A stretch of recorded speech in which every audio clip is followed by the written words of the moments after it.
Wabah virus corona bisa kita hindari bila mereka yang terkena penyakit ini melakukan isolasi diri. Tidak semua pasien corona harus dirawat di rumah sakit. Mereka yang tidak termasuk kelompok rentan cukup melakukan isolasi diri di rumah. Protokol isolasi diri sendiri dalam penanganan COVID-19. Mengapa orang yang diduga tertular COVID-19 diisolasi setidaknya 14 hari? Gejala COVID-19 biasanya muncul dalam rentang 1-14 hari berupa batuk, demam, atau sesak nafas. Dalam selang waktu itu, kondisi orang diduga terinfeksi COVID-19 diisolasi dan dipantau di rumah sakit, rumah, atau tempat lain.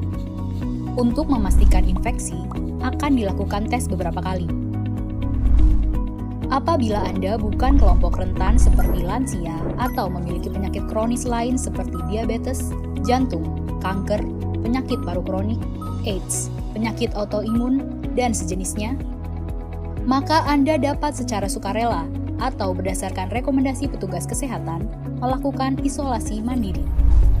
Apakah isolasi mandiri itu?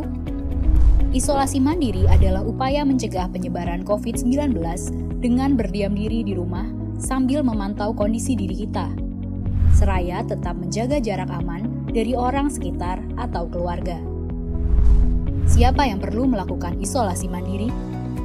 Siapapun yang memiliki gejala sakit seperti demam, batuk atau pilek, nyeri tenggorokan, atau gejala penyakit pernafasan lainnya, atau termasuk dalam kelompok orang dalam pemantauan atau ODP, yaitu orang yang pernah berkontak erat dengan pasien positif COVID-19 dan atau orang dengan riwayat perjalanan dari negara atau transmisi lokal COVID-19.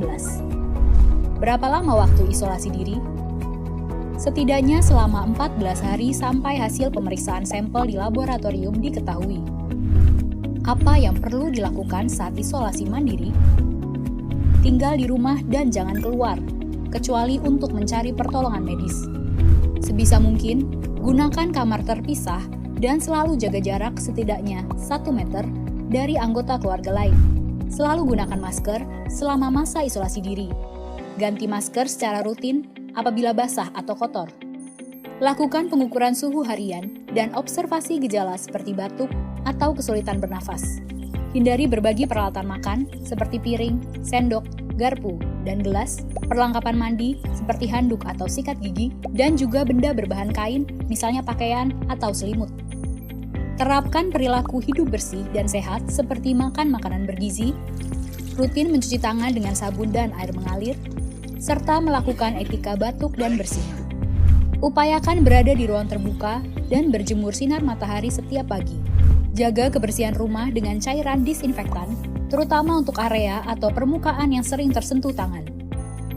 Hubungi segera fasilitas layanan kesehatan bila sakit memburuk, seperti mengalami sesak nafas. Apa yang tidak boleh dilakukan saat isolasi mandiri? Tidak boleh keluar rumah, termasuk untuk bekerja, apalagi ke ruang publik. Bila sangat terpaksa harus keluar, gunakan masker dan hindari transportasi publik atau tempat ramai.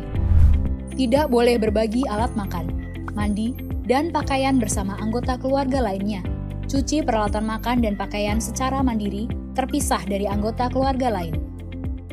Bila harus berbagi kamar mandi atau mesin cuci pakaian, maka bersihkan dengan desinfektan setelah dipakai. Bagaimana menjaga pertahanan tubuh selama masa isolasi mandiri? Tetap terapkan pola hidup sehat, antara lain dengan makan makanan bergizi seimbang, perbanyak buah dan sayur, istirahat yang cukup, lakukan olahraga ringan, dan hindari merokok atau minum alkohol. Isolasi mandiri bukanlah sesuatu yang sulit, namun membutuhkan komitmen baik dari diri sendiri maupun keluarga dan orang terdekat. Orang yang menjalani isolasi dapat mengalami kesepian, kekhawatiran, dan ketidaknyamanan saat mengalami gejala sakit. Maka mereka perlu dibantu, didukung, dan diberi semangat. Mari saling berempati, perkuat solidaritas, dan bersama kita melawan corona.